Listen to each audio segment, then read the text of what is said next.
Hello and welcome back to my RC channel. I'm Andy RC and today I'm checking out the Dvr03 FPV camera from Eachine. This is another all-in-one camera, but it has a difference. So it's kind of a advancement from the TX series, I guess you would say, where the TX03 you could change the power output of it from 25 milliwatts to 50 milliwatts to 200 milliwatts, and you can do that on this one, but you'll see here it's a little bit bigger, and this is because this one also records the footage that it's shooting as well as transmitting its FPV signal, and it records it in 720p at 22 megabit. So essentially what this is trying to do is be a all-in-one FPV camera and an 808/16 camera at the same time. You can see there that I have got it secured to my favorite aircraft of the moment. This is the Flex RC Pico X, and I thought this would be a good aircraft to try it on because you can see that it is bigger than the other all-in-one camera series, but it fits on this universal camera plate just about. I mean, not quite properly there. You can see that the lens doesn't quite fit down there because it is a lot thicker. And you can see there that I have put a micro SD card in the side, so this is just a 4GB one. You are not given one of these in the package. But essentially this thing works the same as the other all-in-one camera, so you can see we've got an LED indicator there and also a button on the top. So a short press of that goes through the different channels of the band, and then a slightly longer press will allow you to go through the different bands, and there is 72 channels on this one, so it's got a lot of channels to go through there. And then a longer press gives you the 3 different lines across, so you have the option to have 0 power if you're in the pits, I guess. Then one line is 25 milliwatts, a second line is 50 milliwatts, and a third line is 200 milliwatts, so exactly the same as the TX03. But then you can see we have 3 buttons here, and they call them CS1, CS2 and CS3. And this thing starts recording automatically when you power up, when there is a SD card inserted there.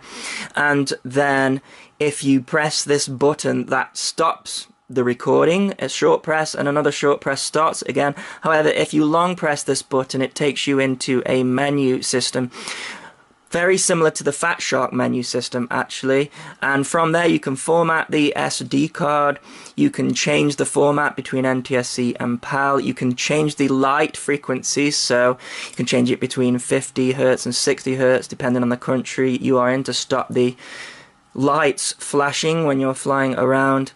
And you can also change the file splitting size as well. So it does split the files every 3 minutes. You can change that to 1 minute if you like, but I think 3 minutes is fine. And then these other buttons here, they sort of go up and down in the menu, and then a middle press sort of goes into that option.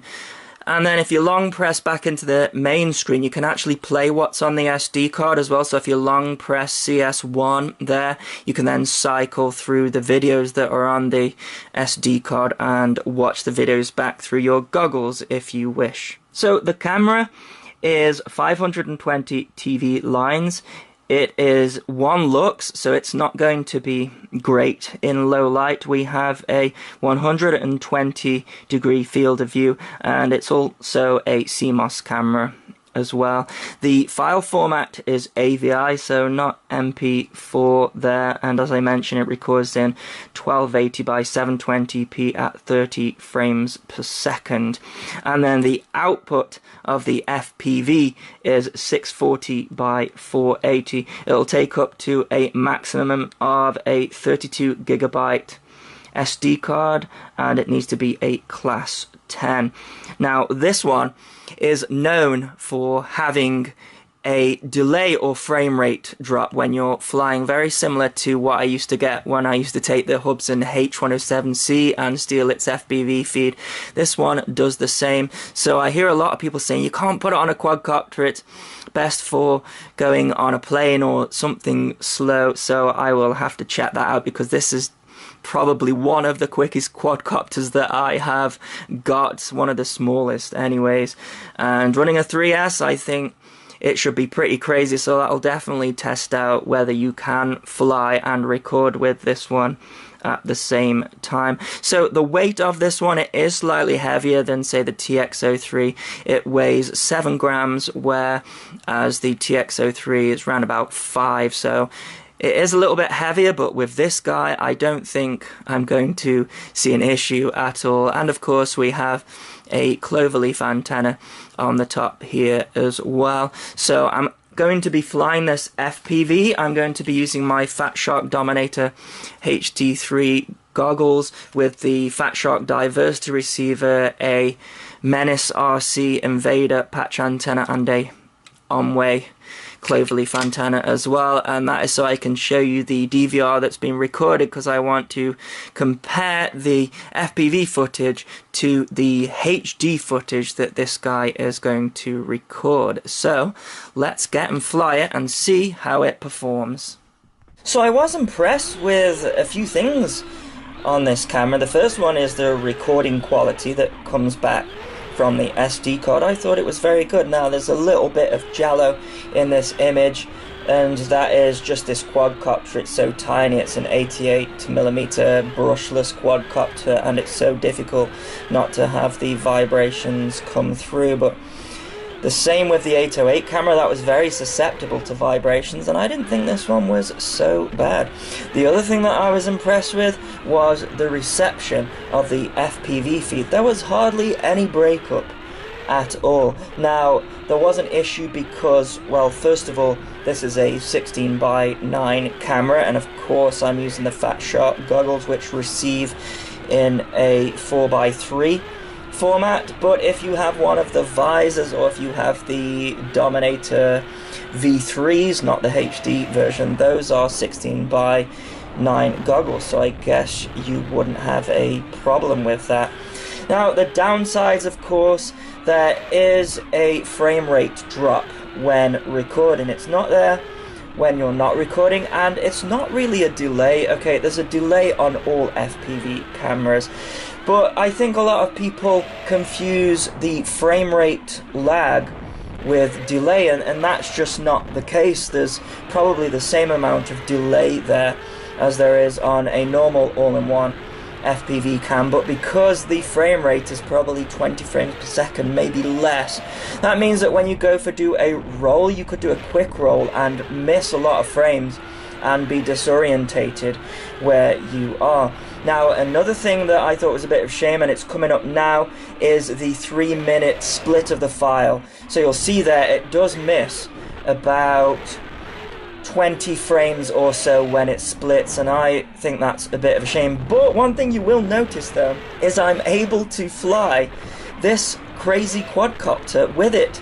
Now, to be fair to this system, I am used to flying models with a bit of a lag on the frame rate, because in the old days I used to take a Hubsan H107C board, tap into the FPV feed of that, and you get the same sort of thing. It's not a lag, it is a frame rate drop. And I guess it's a bit like when you're playing a computer game and you have a lower frame rate. It kind of feels like there's a bit of a lag, but that's not the case all the time. It's just that you're not seeing everything, you're getting sort of a cut of what the camera is showing, and it comes across as a delay. But you'll see here I'm able to do acro no problem, and I think that statement where people say you can only have it on a slow model is not really true. This is a very fast model.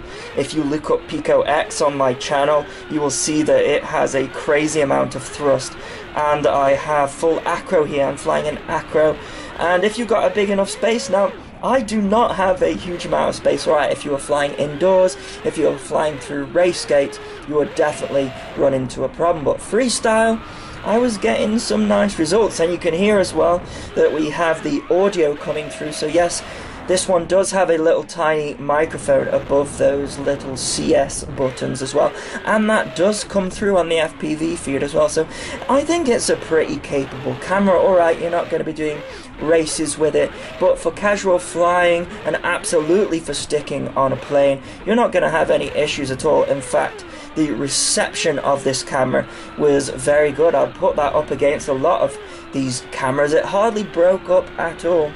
You do a sort of roll and you miss half of it, but once you get used to it, then it doesn't really affect how you can fly this model. And I have to say, I'm pretty impressed. This is definitely an advancement on the hobby, and if you have ever tried to take an 808 cam and tap into its FPV feed and get it to 7 grams, I think you will struggle. And I look forward to the updated version, because I think they can do it without the frame rate drop. So there you go, that is my review of the Eachine Dvr03. I'll put a link in the description if you wish to get one. As always, thanks so much for watching. Please continue to subscribe. Cheers.